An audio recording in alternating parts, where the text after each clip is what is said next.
Hey, thanks so much for joining us. About a year and a half ago, we were talking about what do we need to do the next season for Smart Justice on, and you said we need to do juvenile justice. I did. And so this is an update for us. We did all last year, all 2024. We traveled the state. We met with the leaders that are engaged in some part of that juvenile justice system. And we wanted to have this live update show as we're dropping those episodes now to kind of give everyone an update on what's occurred since we've filmed. So why don't you tell us a little bit about why juvenile justice? Yeah, why juvenile justice? And this really stemmed from the opportunity that came to us. You know, it was gifted to us about 6 months in. Deputy Secretary Janet Mann and I were working with some partners on some issues that were identified in our juvenile justice system in our facilities. We had a series of challenges and issues, and what really struck us was that this is a very small population of kids. We're talking between 3 and 350. We'd like that to be smaller, but that's more work on the prevention side. But this population of kids, they're in their community, they're in their county, the judge sentences them to us, and they come to us for their period of residential treatment, and they just sort of go, they're forgotten about, and not to us, but they're out of sight of the community, they're no longer causing issues, and so the community just sort of assumes that they're going to be fine. What we found is that there were some challenges and opportunities within our residential facilities that we wanted to start addressing and we wanted to bring to attention, and we wanted the communities to re-engage with their kids that were with us for a period of time. So as we were talking with the leaders around the state, one of the issues that was kind of preeminent for many of these children was they're using substances, and the substances that they're using are wildly different than maybe a generation ago. Very different. Stronger, they're more Yes. dangerous.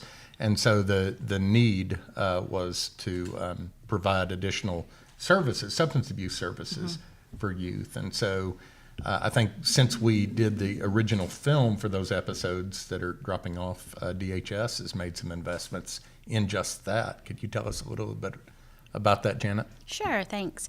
So middle of last year, we put out about $20 million worth of grant and funding opportunities for mental health and substance abuse, and some of that focuses on adolescents. We are focusing on juvenile justice, but we did realize quickly that adolescents throughout the state need some substance abuse coverage and access to care.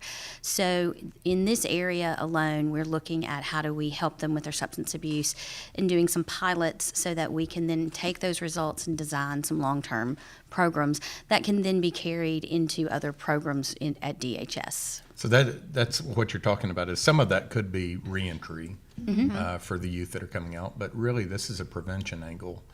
It is. We're trying to prevent kids always coming into any type of care. And with substance abuse, we're finding it's younger and younger children sometimes. So is there a way to do some prevention in the community and upstream so that they don't get committed to us? And if they do get committed, then we want to give them the access to the care that they need while they're with us. And I think along with that commitment, we discovered that judges were sending kids to DYS because there was no availability of adolescent substance abuse treatment. And so as an alternative, the youth might need substance abuse treatment. And Janet and Director Michael Crump, have worked together with our team at DHS more broadly to make sure that we are directing some of that funding to do that so judges have an option. Yeah, because incarcerating someone that needs substance abuse, it's very expensive. We need the beds. We do. And for people that maybe are violent, but also it's like $320 some odd a day if you're just needing a substance abuse service. So this is a much better.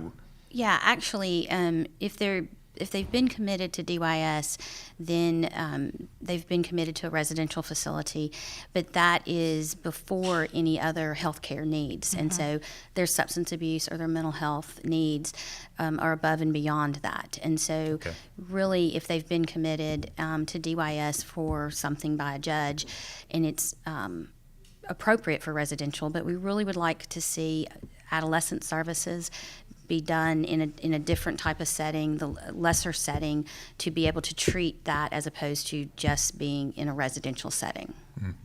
How do youth, if anyone's listening and they've got a loved one that's maybe struggling, how does someone help their loved one access kind of some of these services? I think some of the easiest ways to do that is to seek out some help from their county offices. For DHS, there's a county office in every county. I think with getting some access to some of the benefits that we provide, and then being able to work with different people in the community to see what kind of care they can receive. And then maybe reaching out to their community mental health center. You know, there aren't 75 of those, but No, there's 12 throughout the state, and so the community mental health centers are there. They do try to have some adolescent programs, but those are few and far between, and that's some of the gaps we're trying to fill. Great. Okay. I understand there's some cottages also that you're investing in. there's a lot more than just Yeah. looking at some, providing some substance abuse treatment options. And so, looking at Division of Youth Services as a whole, what our team discovered is we have opportunities to really sort of expand our reach and the level of service, the continuum of care. And Janet has been hard at work with our team on all of those things. Yeah, so DYS offers residential care, also offers some home and community-based programs and some aftercare. But really, if you are in residential care, and then if you don't need to stay the full time, or if you've served your time and want to work your way back into the community, we are piloting we're calling them cottages, and we're treating them as step down, so that if you've been in a residential setting with a very strict schedule and very structure, then stepping down to a cottage, which still has oversight and still has some guardrails, but then eases you back into the community. And the goal is to have the kids that have been committed do that when it's appropriate, and then work into the home and community base and the aftercare programs. The goal is to not have them come back to DYS. So, easing them out of the system from their initial engagement. That's great. I kind of started this whole do-gooder journey 20 years ago with adult corrections. And a part of kind of reentry, a common refrain to many people is change your people, places, and things. And that's something that a youth didn't have the opportunity to do. And so I think this provides maybe an opportunity where maybe they shouldn't go home or don't want to go home because they'd be less likely to be successful. It can provide kind of that step down and easing out, maybe even until they are able to get their own place one day. That's great. Well, and they may be able to go home after a stay in the cottage. It may be a transition period to where they need to make some changes or change some habits, or really, be able to put some boundaries up for themselves and maybe go back to their family, their place of origin.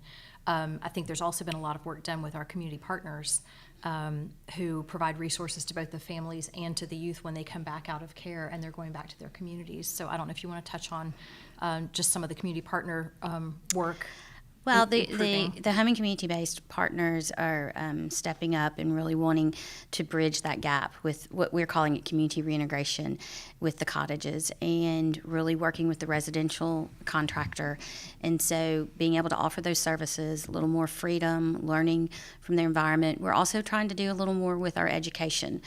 One of the gaps we found is during the pandemic, and even prior to the pandemic, we were using a lot of virtual education, but that's hard. And so really putting more emphasis on education and getting them more engaged. And we've even created a partnership with Saline Technical to look at different 6 and 8 week programs, or even longer, to develop a skill and have a skill when they leave, so that there's something constructive that they've done with their residential stay. Outstanding. Okay, well, thank you. Thank you. Really appreciate that.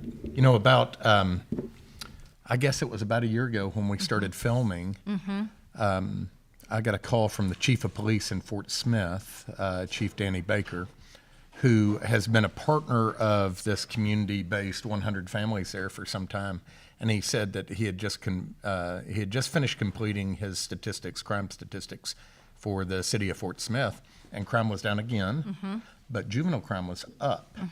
And so he called the Fort Smith Police Department called a community meeting, and they were, what are we going to do about this? Right.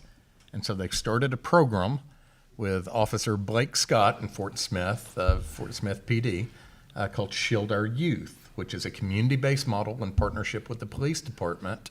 And I can't remember which episode we were on, maybe 3, that just dropped, Officer Scott. But why don't you give us some updates? It was a dream, I think, Yes, when sir. we were filming, Yep. but now it's real. Yes, sir. And Well, I so what appreciate. does real look like? Yeah, well, real looks like, first and foremost, thanks for having us here. I appreciate the invite. And, Hey, when I we. got some parking tickets. Can you, Oh, after see, this thing? yeah, see, maybe we're in Little Rock, so I don't know how far that'll go. But Fort Smith, I have to talk to some people. But when this first started, our chief was telling about our property crimes was a big issue with breaking and enterings and juveniles doing crimes that we Right. would, put in front of a judge, but these kids were still doing the same things once they got out. So what we wanted was some intervention to try to alleviate and try to minimize the crime as much as we could. So Chief saw it in me. He knew me a little bit, knew my mom, which worked for Comprehensive Juvenile Services. She was the assistant director there. So That's an organization that's in the Sebastian County area Yes, that sir. partners with DYS. Okay. Okay. yeah, and so my mom did that for 25 years, which she passed in 2023. So I figured I wanted to continue her legacy working with juveniles, and this was a perfect opportunity for me. So the chief knew where my heart stood. It began with, us having that issue, and, I wanted to do something about it. I had the uniform on. My childhood, I was not pro-police at all. I was definitely against that. And, once I... Isn't it funny? I know. The journey.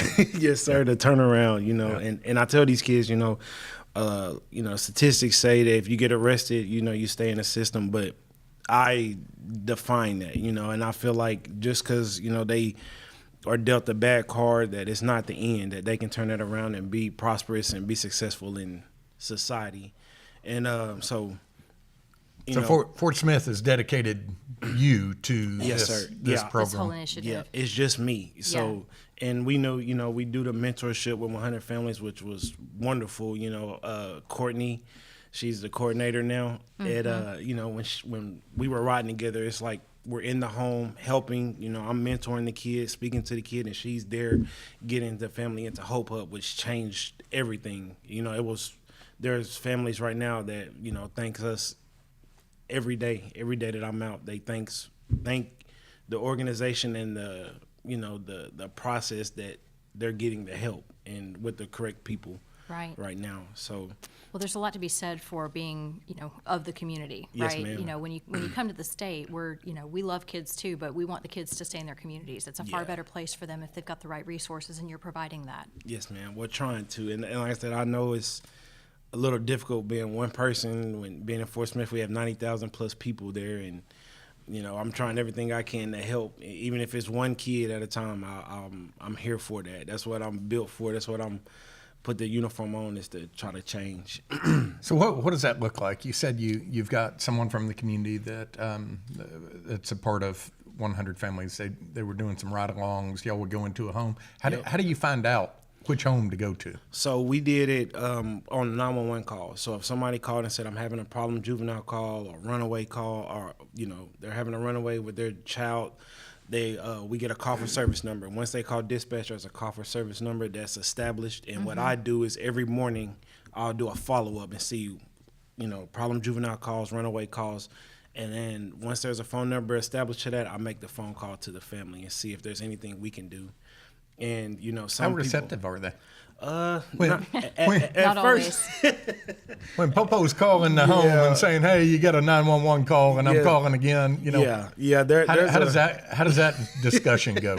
How do you earn the trust? I guess. So what I try to do is, I really believe that it was the work I was doing while I was on patrol was building those relationships, being the being You've in got community some credibility. relations. You've got a reputation. Yes, I mean. sir. Okay. And we try to teach that to our cops too. Like, yeah, you got the uniform on. People are not gonna be very receptive of you. They're gonna judge you before you even step out of that car just because of the badge. But you have to do your own work. You have to do your homework. You have to do your follow-ups and be, open-minded and plus approachable. And I think that is, to me, 95% of mine is the approachable. I don't, I'm not there to, I'll try to say a joke or something to try to break the ice to let them know, like, hey, this cop ain't here to take me to jail. But at first it was a big issue because, that cop car being in front of the home and then the neighbors get involved, or if they're in an apartment complex, the landlord's like, hey, why is the cops always there? So, which I have different approaches. I'll wear a, uniform on the initial approach because I want to build that trust between that juvenile and the police or the family and the police. And then I'll wear a suit or something just pertaining to what the issue is or what the follow-up is. If we have court, I'll wear a suit, let them know, like, hey, this is serious. You need to look your best, try to, as if, your life is on the line. That's what I try to instill on them and try to, like, appearance is everything. Because I used to be that kid that had my pants down and my mom was like, hey, people's going to judge you just off what you have on and they don't even know you, And so I try to instill that on the kids, that things that my mom taught me about appearance and, perception. Perception's reality. Yes, ma'am. So you're in the home now, and Yes, you're sir. building that rapport. What then happens? So what me and Courtney, what we our little A and B, what we would do is I would try to get the kid, talk to him like, hey, I know what you're going through. If I didn't, I'm not going to sit there and lie to them because I don't want to tell them a lie or false hope or anything. So I'll take the kid aside, speak to them, try to build some type of relationship up, like, hey, what's going on? Who you hanging out with? What's our grades like at school? Things like that. And she's in there speaking with the family, with the consent, with the adult, getting them into Hope Hub, which, like, I would be the advocate for that. It changed lives 100%. Any time y'all ever need me to advocate for that, I got multiple stories for Just that. connecting them to 100%. resources that are already in the community. Yes, sir. Because they're there, and it's the people don't know. They're like, hey, I didn't know nothing about this. I didn't know nothing about this, and I really feel like it was our job to inform them and educate them on that. And so when she would get them in the Hope Hub and get the help that, if it was financial help, educational help, or anything, pertaining to the situation that's in that, as a whole. And while she's doing that, I'm speaking to the juvenile, building that relationship up, letting them know, see what I can do for them, kind of get their schedule, because I do follow-ups with schools. If they're at Boys and Girls Club, I do that. And if a lot right now is incarcerated juveniles, I'll go into the jail with my uniform on, and I'll ask the deputies if they can just release them. And I'm just in there talking to them like we're just, friends, which they, appreciate that. Some are, again, kind of like held off, like we don't talk to the police, but those are the ones I kind of key on to try to change it, because I just want to change the perspective. If it's one kid we can change, I feel like it's a success story. That's great. If you were talking to other police departments around the state about what you all do, or if they're interested in some type of law enforcement-based approach in this way, what would you kind of recommend?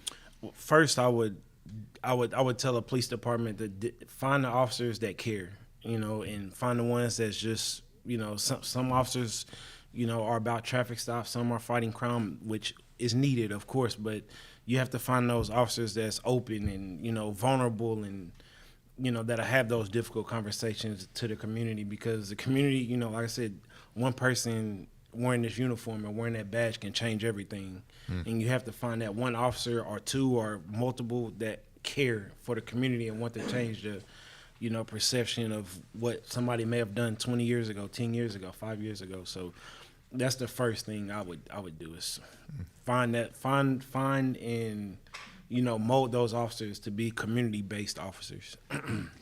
We talked a little bit just a minute ago with Deputy Secretary Janet Mann about what we're seeing in our youth facilities, And what we're seeing is just a significant increase in youths coming in for gun violence crimes. Substance abuse is also way up, younger, more potent substances. But can you speak a little bit to what are you seeing out there among Yes. our youth? Yes, ma'am. So our crime analyst and Fort Smith just did our 5-year average report, and our property crimes, which was at a max high a year ago, has went down for the first time in over 5 years. So property crimes, meaning like kids getting into vehicles, kids stealing things, those were what we keyed on, and we're trying to build those relationships up. But on the flip side of that, our violent crimes are up. Our robberies are, crimes against people, those are up. And I don't, I wish I had an answer of why that is, but I more and more research and me talking to these kids, there are some concerning behaviors that they tell me, that are like, hey, I had this gun. I'm like, don't let, a gun changes everything, because now these are classified felonies. You get caught with this gun in juvenile, then that's a whole different charge. You can Right. be charged as an Right. adult. But, some of the things these kids are saying is like, I need this. They're saying for protection. They're scared of, I've had juveniles tell me they're scared of their friends. They're going to turn on them. And if they're in a drug trade or something, they feel like, hey, I need this for protection. And, a lot of things that I was taught by my elders and families of saying, I'd rather be carried by 6 than tried by 12, they mean that. They're saying that now, and it's like at an all-time high. And it's kind of just concerning about the violence that is toward, and the mindset these kids have right now toward that. It's like they don't care, some of them. But I don't know. I wish I had a answer of why, but I don't know. It is very concerning. That was common when we were traveling across state, meeting with leaders, was the violent crime on the rise for juveniles was very concerning by Yeah. all. Yeah. Crime in general increasing in juveniles, as you indicated, but Yes, ma'am. specifically the violent crimes. Yeah, and I have a 9-year-old, which is, that's a whole nother story. That if this 9-year-old was 3 months older, he was facing kidnapping charges. 9 years old. 9 years old, yep. Multiple kidnapping charges, because he had locked a couple of 8-year-olds in a shed with a padlock on the outside, locked them in there.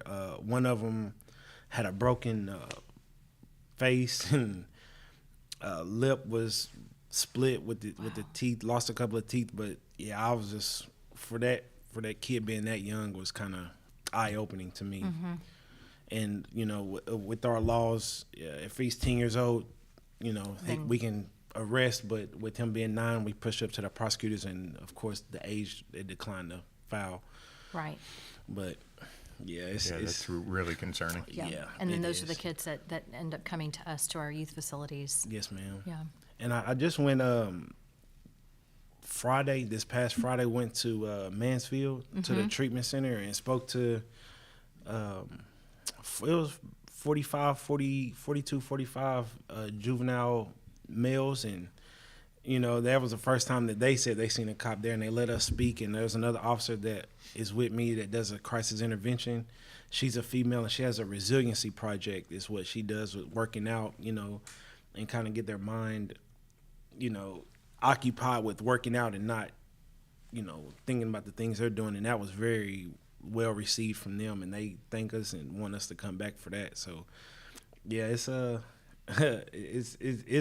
we're working definitely in Sebastian County. I'm sure as other counties, I'm sure they have the same mindset. But if there's anything that we could do, we'd be more than happy to help in anything. You okay if any law enforcement's interested, they could contact you and Yes, sir. Yep. They can learn contact more me. about how you're doing. Oh yes, things. sir. Yeah, for sure. Great. Anything that, like I said, I'm all open. If they need me, if it's one word or one sentence that I could do, I'm here for that. I feel like that's what my purpose is, and I'm more than open to doing anything I need to help.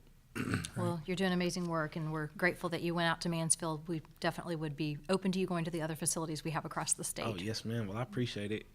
Thank you very much Yes, for sir. what you're Thank doing you. to serve the community. Oh, I Appreciate you appreciate very it. much. I appreciate the invite. Thank y'all. Look Thank forward you to so seeing much. how this changes That's over the right. next year. Yeah, relationships building. Yes, ma'am. Yeah. So I just got a text from Judge Ernest Brown, who said that Pine Bluff, who instituted a group violence intervention program a number of years ago, just celebrated 500 days without a juvenile homicide. I got that It's text last amazing. night. I did too. Isn't that great? So Casey's with us. Casey was a defense attorney for juveniles in Pulaski County for a couple of decades, Yeah. and now works for the prosecutor's office. And I think you were on episode 1 or 2, at least so far, of this I season. believe so. I don't know. I can't remember. Anyway, Three. It was three. Yeah. it was 3. Okay, so it just dropped. Yeah.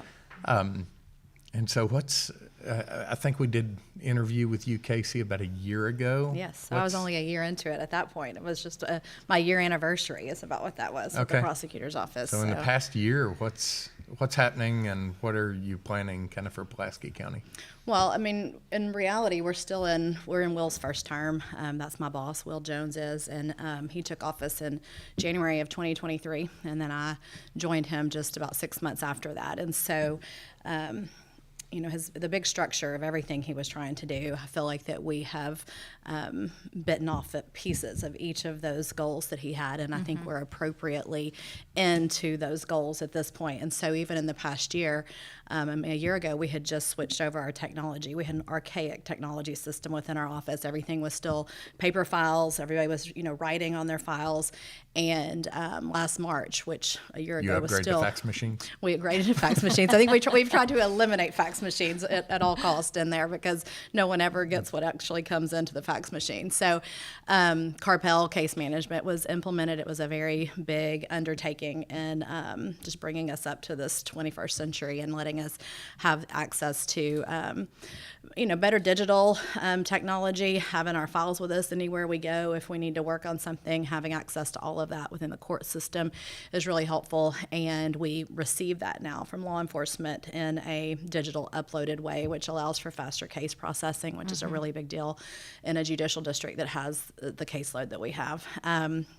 I think we also have gotten to see a reduction in violence since I saw y'all a year ago for the interview. We don't break down numbers as well as I think we would like to for adult versus youth violence and that sort of thing, but we have looked at the fact that from 2022 to the end of 2024, our violent crime was down about 44%. Homicides were down about 44%. And so by nature of that, some of those being youth, we would have seen that. Now there has been an uptick, in January, since January of this year, but we won't know.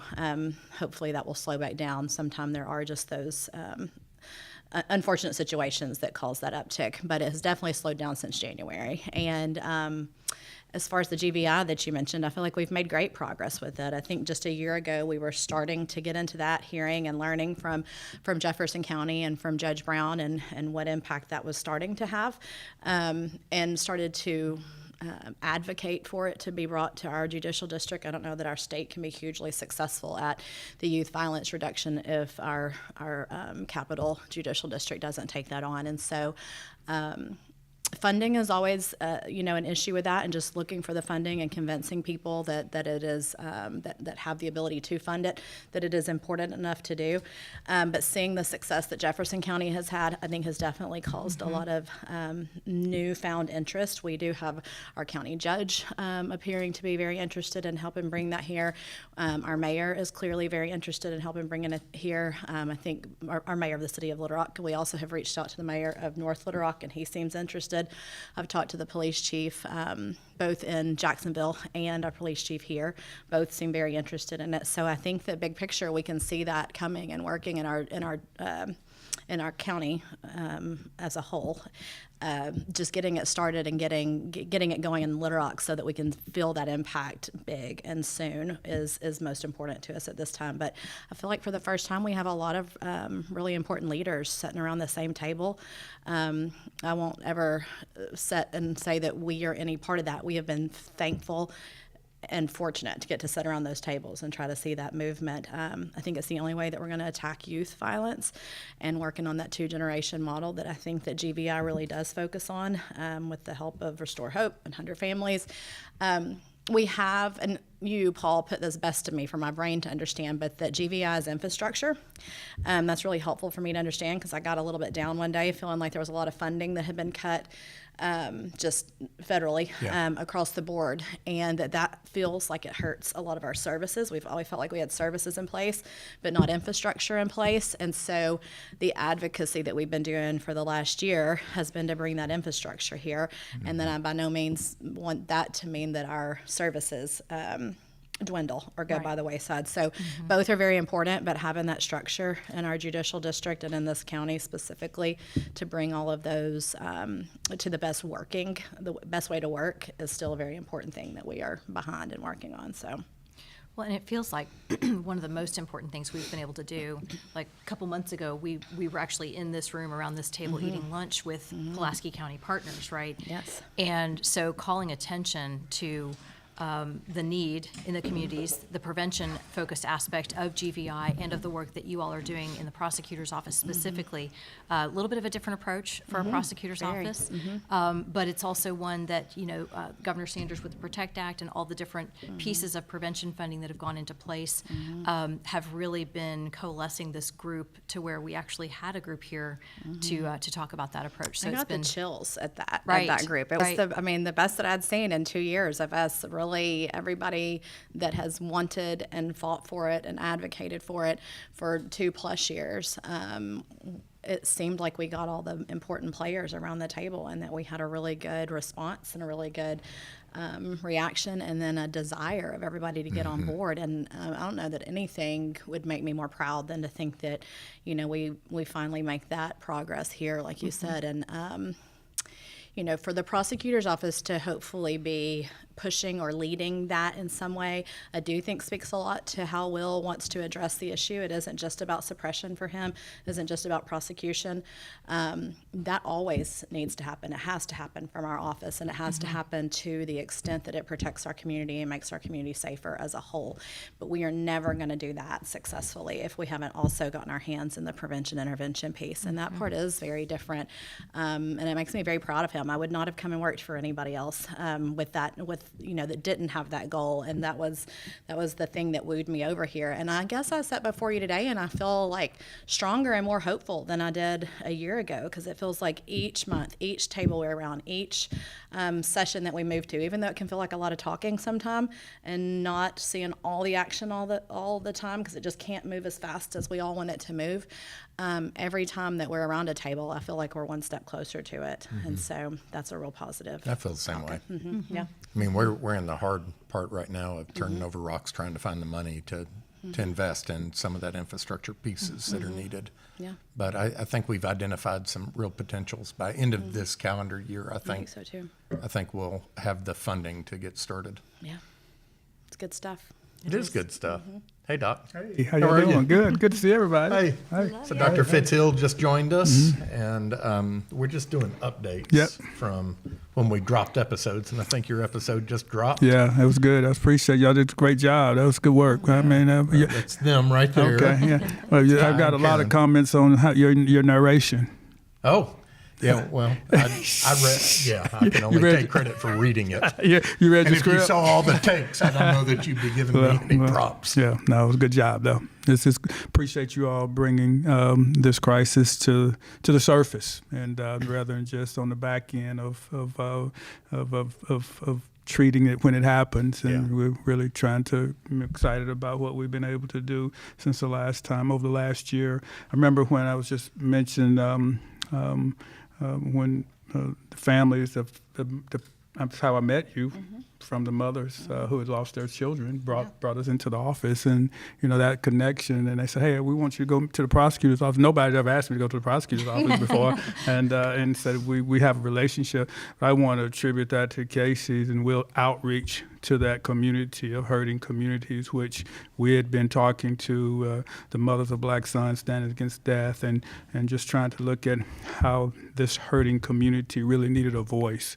And you all have really giving them a platform for that that has really given them some incentives to speak up. You know, sometimes people don't speak up when they don't feel like their voices are being heard, and so I want to say kudos to you all for doing that, because we know as much needs to be done. But one thing for sure, if we do nothing, we'll continue seeing the same results. It's And so, insanity, right? yeah, that's exactly it. Yeah, Yeah, right. Real close to it. Yeah. So try something, you know. In Desert Storm, I mean, I think when I was in training, getting ready for war, my drill sergeant always said, I'll never forget this. I was going through a battle skills exercise, and we walked through ambush, and I froze. And he said, well, he walked up to me. I was in ROTC. He said, give me your dog tags. Let me send them home to your family. He said, you froze. He said, so you're dead. He said, you may have made it out if you at least done something and shot at somebody.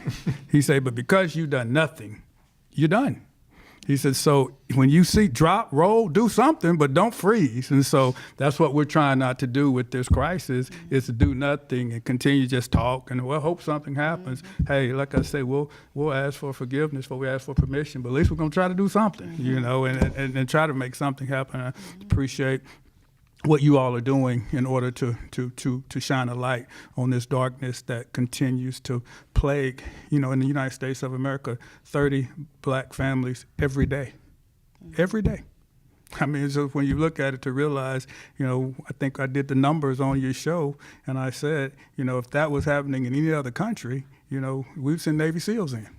And so this is important that we understand this tragedy that's taking place in our community, and not only to, on the back end, as we talk about suppress, but on the front end to see, you know, what are the prevention measures, what are the intervention measures, what are the diversion measures, what are the rehabilitation measures, what are the resuscitation measures, and how can we plug our communities into those groups or categories and see, you know, how do you want to be a part of the solution, and rather than just talking about what the crisis is. And so this gives us an element, and there are many ways to do that, and there's not only one way to get it done. And so everybody has strengths and weaknesses. As a football coach, it's like a team. Everybody plays a different position, but the goal is to score a touchdown. And when we save lives, we score touchdowns. That's so good. You've got some, you were working, I think last year when we were filming, you were working on a pilot program to prove concept around this idea of this Meta 24 program that you brought in. Yeah, but now, I just full steam ahead. I'm just telling you. Understatement, right? And God has blessed me with the opportunity to be able to push forward with the Meta program online, the virtual piece of it. I don't know if she doesn't even realize this, when the position that I was telling her that I was taking back over, that we're going fast and furious with Dr. Prince and the Meta 24 program for our youth. The thing that we're excited about now at Arkansas Baptist, we have a certificate program, and that we can tie this into young people who maybe don't want to go to school for 4 years, but we can take them and because of Title IV funding, and be able to take them, house them, okay, feed them, and then give them a certificate and do the work. Same thing you've been doing and what you've been doing with 100 families, but we can take those kids now. No, you know, kids does not want to be thinking about, you know, in communication 4 years, even though that may be what we aspire to do for them. But we just got to feed it to them a little bit differently. And so, incrementally. yeah, exactly right. We got to eat this elephant one bite at a time. And so we're going to go hard, and you know, the esports is going to be a major, major deal for us as we teach in technology, because it attracts kids. And, you know, I got a 13-year-old trying to get over there. no question. And so, and just You look. got transportation? Working on that. Yeah. We're going to Work in give them a bus progress. ticket, you know. Yeah. But one of the things we're looking at is you met the trades program. I mean, we're going to try to start our first welding program. We got the CDL now, the certified, the things we've been doing. But those things that when I visited the juvenile detention facilities with, and it was so interesting. The first time I went with Casey to the facility, the young men started hollering my name, and she said, you know, well, those were my 16 gold kids. Yeah. And that All was right? at Alexander. Yeah, right? yeah. Well, this was in the. I took him to the juvenile jail. Was it, Yeah, oh, it was the uh-huh, JDC. yeah. I got it. And Okay. so Probably there too. These are kids Yeah. you knew from the program From that the you program. put together in the Little Rock School District. And then I just got a call last week to do another football camp at Alexander, which we're going to do, but it's going to be real interesting. Something I'm so excited about. You know who's going to do the football program? The Arkansas Baptist College football team. That's awesome. Oh, you That's see what I'm awesome. saying? So Yeah. to be able to take those kids that out, mentoring yeah, circle. yeah, That's out great. there to let them to actually drive them into the facility, and then said, okay, then our church is going to feed, and we're going to have a day, and then we're going to actually. And I know you'll love this. We're gonna do volleyball for the Okay. girls. I do. Gotta have something for you the gotta girls have out there. girls out there. That's right. So we've been working on that. So I mean, it's exciting time, and the deal is you want to connect with those individuals because the one, unfortunately, the one of the juveniles had 39 years. All right, so that's long. But others, if we can inspire, and grow hope and give them a vision for their lives, that's what we're all about. And but oftentimes we ask people to stop doing what they're doing, but we don't have anything for them to do. No alternative. That's They exactly still right. go back and do the same thing. Exactly. So now to be able to say, well, come do this for 16 weeks. So the welding program, the 16 weeks, or the certificate program, or whatever. The esports program to do this, and then let's recalibrate. Let's think about what's going to be next. But giving some immediate wins is so important when you're taking a kid out of his environment.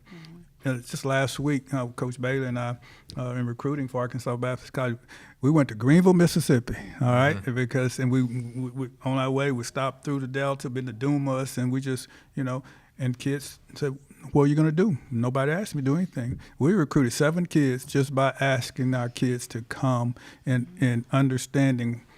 The crisis that we're facing in the United States today is oftentimes, as I said, because many kids don't have access. They don't have opportunities, or they don't have relationships. You always often talk about the relationship piece and being able to connect those kids in. And I say we pay for them to go to prison. Well, let's pay for them to go to school. And so the money is there, but they didn't know that.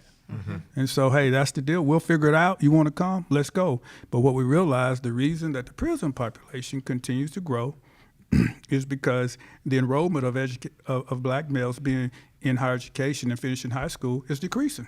And so if you want to change that, you have to attack those core issues because that's what the numbers would suggest. There's a reason in 1980 that we had less than 300,000 prisoners in the United States of America compared to in 21st century size 2.4 million. Well, if you go back and look at the dropout rate, you go back and look at the teenage pregnancy rate, you go back and look at those core factors, that's why we're losing. So we have to invest in those issues if we want to win. But you can't win losing. And so we have to go back and really be intentional about what we're going to do. And everybody can't do everything, but there are some people that can find specific things that they can do. You realize who's the highest of teenage pregnancy in the United States of America? Arkansas, Louisiana, and Mississippi. Well, you go back and look and see how that correlates to the crisis that we're having for education and prison enrollment. So how do we change that? What do we need to do? So it's really, when you look at COVID-19 and you look at how our nation attacked that crisis and how we looked at the public health crisis and how we gave a game plan, stay 6 feet away, do this, do that. This is how you keep the virus from spreading. In the community, that's what we talk about in First and 45. Okay, here's the game plan if you want to do that.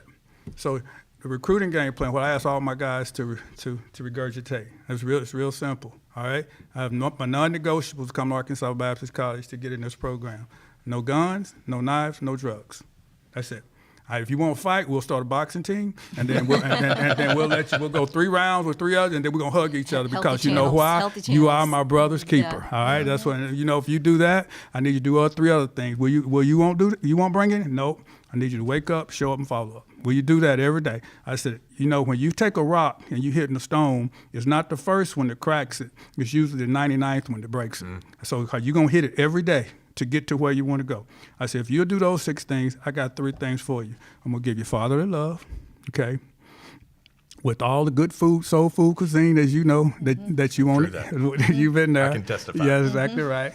And education with godly expectations, that's 9. And 10, you'll get a certificate or you'll graduate. You want to do that? Yes, sir. You admit it. Let's roll. And that's it.